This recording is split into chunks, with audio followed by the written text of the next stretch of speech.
संत शिरोमणि यदि कह दो तो एक ही चेहरा दिखाई देता है, सद लगा के संत तूने, एक ही चेहरा दिखाई देता है, सद लगा के संत तूने कर दिया कमाल। और ऐसे गुरुवर के बारे में जब भी मैं प्रवचनमाला शुरू करता हूँ, ये पंक्तियाँ मुझे बहुत याद आती हैं, सुनाने का मन भी होता है। कठिन साधना संयम तप में बीती भरी जवानी है। कठिन साधना संयम तप में बीती भरी जवानी है। विद्याधर से विद्यासागर तक की अमर कहानी है। विद्याधर से विद्यासागर तक की अमर कहानी है। कहानी अमर है, अपराजेय साधक की कहानी है, इसलिए अमर है। उद्देश्य केवल यही है कि जो जानकारियां हैं वो पुष्ट हों, जो जानकारियां नहीं हैं वो जानकारियां मिलें, और हम अपने गुरुवर के व्यक्तित्व और कृतित्व से बहुत निकट से परिचित हों।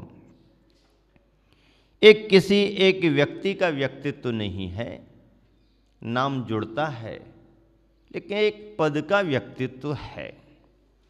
पंच परमेष्टि के 5 पदों में से मध्यम पद पर आसीन मध्यम परमेष्टि है। ऐसे मध्यम पद पर आसीन आचार्य परमेष्टि का व्यक्तित्व है। आचार्य परमेष्टि के गुणों की व्याख्याएं मैंने विगत में बहुत अच्छे से की हैं। संदर्भ आगे बढ़ रहे हैं। आगे बढ़ते हुए संदर्भों में आचार्य परमेष्टि के व्यक्तित्व को देखें और आचार्य श्री के जीवन वृत्तांत को सुने तो मैं इसे प्रथमान योग का कथानक भी मानता हूं।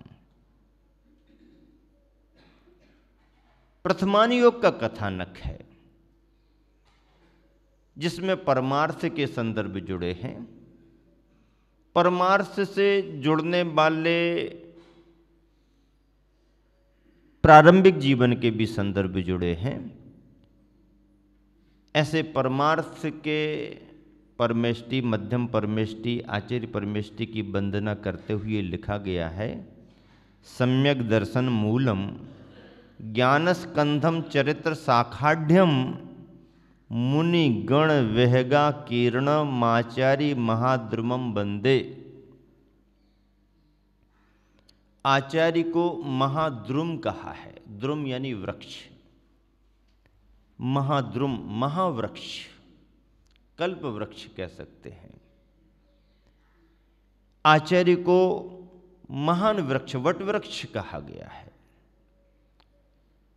कैसा है ये महावृक्ष, महाद्रुम?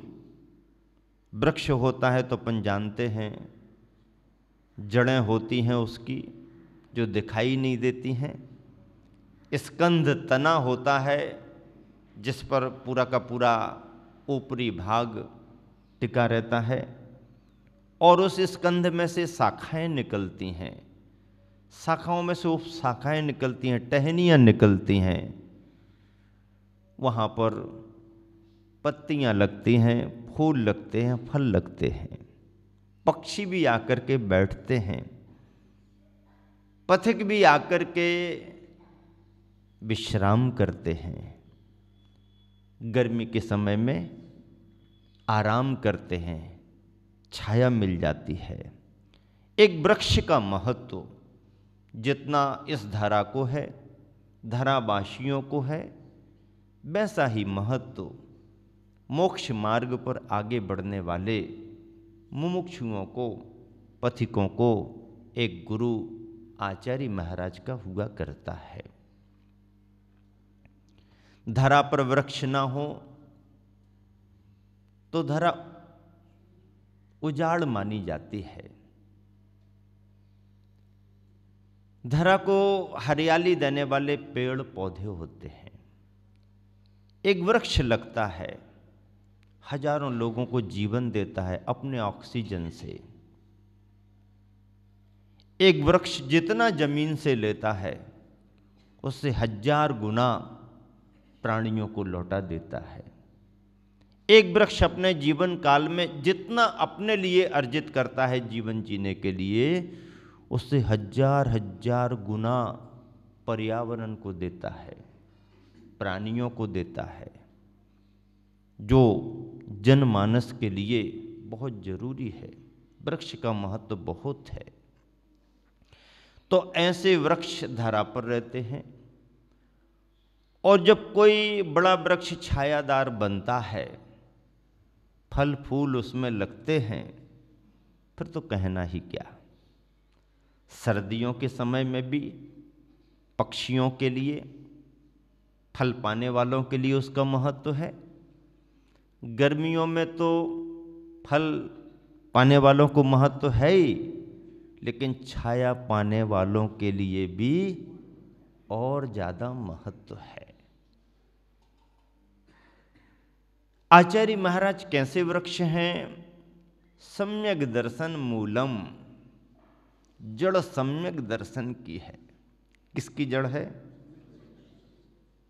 बहुत गहरी बात बताई। सम्यक दर्शन की जड़ है। मोक्ष मार्ग की जड़ ही सम्यक दर्शन है।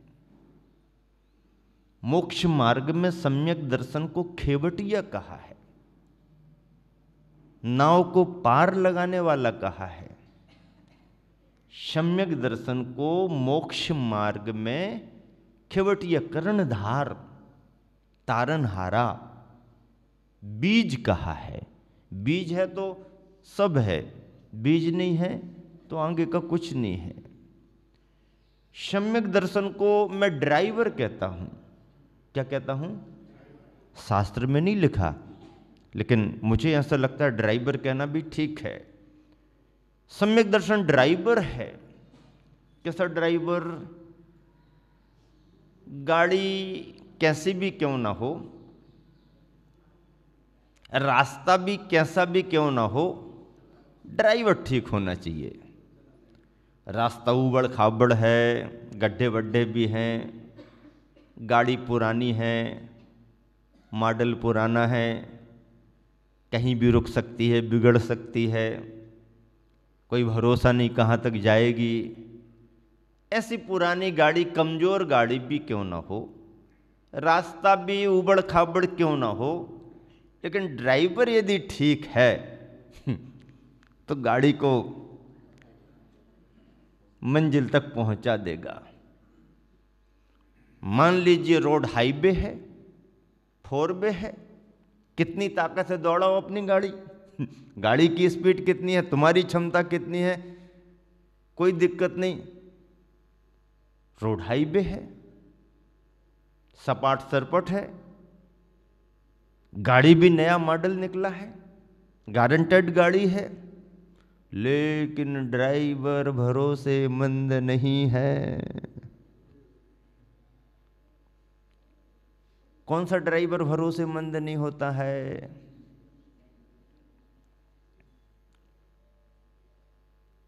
ड्रिंक करता हो। ड्रिंक समझते? नहीं समझते हैं? पेपर नहीं पढ़ते? आसपास का माहौल नहीं मालूम? ड्राइवर यदि नशा करता हो, शराब पीता हो, और शराब पी करके गाड़ी चलाए, तो जितने समय तक भगवान भरोसे चल रही बाकी ड्राइवर के भरोसे नहीं। नींद लेता हो,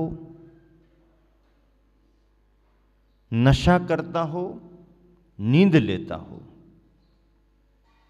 झपकी आ रही हो, थकान हो, रेस्ट न मिल पाया हो, ओवर ड्यूटी कर रहा हो, लापरवाही से चला रहा हो, ओवरटेक कर रहा हो, भगवान भरोसे, ड्राइवर के भरोसे नहीं। तो गाड़ी पुरानी भी हो, कमजोर भी हो, पर ड्राइवर ठीक ठाक है तो चिंता नहीं। रोड अच्छा है, बढ़िया है, गाड़ी भी अच्छी है, भरोसेमंद है, नया मॉडल है, लेकिन ड्राइवर ठीक नहीं है, तो राम भरोसे गाड़ी चलेगी। और ड्राइवर ने यदि ज़्यादा कर दिया तो राम नाम सत्य है, कब हो जाएगा पता नहीं चलेगा। भरोसे भी राम के और सत्य में भी राम नाम सत्य है।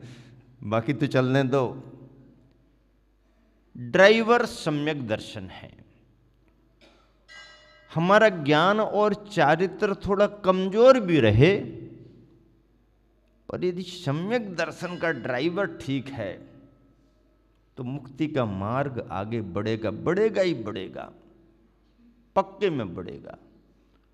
और यदि सम्यक दर्शन हमारा ठीक ठाक नहीं है, बहुत ज्ञान है, शास्त्रों पर शास्त्रों का ज्ञान है, चारित्र में भी खूब श्रेष्ठता है, लेकिन जड़ सम्यक दर्शन कमजोर है, तो मोक्ष मार्ग आगे नहीं बढ़ेगा। सम्यक दर्शन मूलम, सम्यक दर्शन को मूल कहा, जड़ कहा। ध्यान रखना, जितने भी बड़े बड़े वृक्ष होते हैं, घने छायादार वृक्ष होते हैं, जितनी ऊंचाई उनकी दिखती है, ध्यान रखना उस अनुपात से उस वृक्ष की जड़ें भी उतनी ही गहराई में जाती हैं, उतनी ही गहराई में जाएंगी। बिल्डिंग कितने मंजिला बनानी है? 5 मंजिला, 7 मंजिला, 10 मंजिला बनानी है, हाँ, उसके अनुपात से नींव भरो। ले जाओ और गहरे ले जाओ, और गहरे ले जाओ, और मजबूत करो, और मजबूत करो। क्यों? क्योंकि ऊंचाई यदि देना है तो गहराई और मजबूती उतनी देना ही पड़ेगी, तभी बिल्डिंग टिकाऊ होगी, तभी वृक्ष टिकेगा। जड़ ज्यादा गहरे में नहीं है और भारी भरकम वृक्ष बहुत ऊंचा हो गया और आंधी आ गई, बिगड़ जाएगा मामला। बिल्डिंग बहुत ऊंची बन गई, दिख गई, लेकिन अनुपात से नींव और फाउंडेशन मजबूत नहीं है, तो बिल्डिंग धराशायी हो जाएगी, वृक्ष धराशायी हो जाता है। मैं से बार बार कहा करता हूं कि किसी ने यदि ऊंचाई को पाया है तो उसकी ऊंचाई तभी टिकाऊ बनेगी जबकि उसके जीवन में गहराई भी हो। बिना गहराई के कोई भी ऊंचाई टिकती नहीं है। एक बार मैंने कहा था, अगर कहीं कोई ऊंचा पहाड़ पर्वत हो, अगर कहीं कोई ऊंचा पहाड़ पर्वत हो, तो निश्चित मानिए आसपास कहीं गहरी नदी जरूर होगी। अगर कहीं कोई ऊंचा पहाड़ पर्वत हो तो निश्चित मानिए कि आसपास कहीं कोई गहरी नदी जरूर होगी, क्योंकि गहराई को पाए बगैर कभी कोई ऊंचाई टिकती नहीं है। आचार्य महाराज यदि अपने जीवन को वृक्ष के समान बना रहे हैं और हरा भरा बहुत ऊंचा छायादार वृक्ष हम सबको मिल रहा है, तो उसकी जड़ भी उनकी बहुत मजबूत गहरे में है। आचार्य श्री के व्यक्तित्व में बहुत गहराई है, साधना में गहराई है, और यही कारण है कि उस गहराई के कारण ही उनकी ऊंचाई आज तक उसी रूप में बल्कि निरंतर बढ़ते हुए टिकी हुई है। सम्यक दर्शन जड़ है। ज्ञान स्कंधम, ज्ञान का स्कंध है। स्कंध मूल शाखा जो जड़ से निकलती है, तना, मुख्य तना, उसे स्कंध कहते हैं, ज्ञान का स्कंध है। सम्यक दर्शन की जड़ ज्ञान का स्कंध। चरित्र शाखाढ़्यम, शाखाएं उपशाखाएं चरित्र की, व्रत नियम की, ढेर सारे व्रत नियम इस तरह के इस तरह के इस तरह के दिनचर्या संबंधी, ये चरित्र की शाखाएं निकली हुई हैं। और ऐसे वृक्ष में जिसकी जड़ सम्यक दर्शन है, स्कंध ज्ञान का है, सम्यक ज्ञान का है, चारित्र की शाखाएं हैं, फूल पत्तियां फल लगे हुए हैं, मुनिगण वेहगा कीर्ण, मुनिजन, मुनिगण, विहग यानी पक्षी, संस्कृत में पक्षी को विहग कहते हैं। मुनिगण विहग आकीर्ण, उनसे व्याप्त, मुनिगण रूपी पक्षियों से वो वृक्ष व्याप्त होता है। आते हैं बैठते हैं, आते हैं बैठते हैं, आते हैं बैठते हैं। पक्षी को वृक्ष का कितना बड़ा सहारा होता है, पक्षी को वृक्ष का बहुत बड़ा सहारा होता है। पक्षी का तो बसेरा ही है। दिन भर भले ही घूमने फिरने को चला जाए दाना पानी के लिए, लेकिन सांझ होते होते पक्षी अपने अपने स्थान पर वापस आ जाते हैं। आचार्य महाराज के ऐसे वृक्ष में मुनिगण विहगा कीर्ण, मुनि रूपी पक्षी कलरव करते हैं, आते हैं आते हैं आते हैं आते हैं बैठते हैं, आते हैं बैठते हैं, आराम पाते हैं। ऐसे आचार्य परमेष्टि रूप महाद्रुम महावृक्ष की मैं वंदना करता हूँ, बंदे वंदना करता हूँ। कितना सार गर्वित भाव इस श्लोक में आया हुआ है। मैं जब संघ में था, गुरुवर आचार्य श्री उस समय सर्वोदय शतक के दोहे बना रहे थे अमरकंटक में। आचार्य श्री के जीवन में काव्य प्रतिभा है, साहित्य साधना बहुत है, उनकी अपने उपादान में योग्यता में थी, और गुरुवर से विरासत में भी उनको मिली।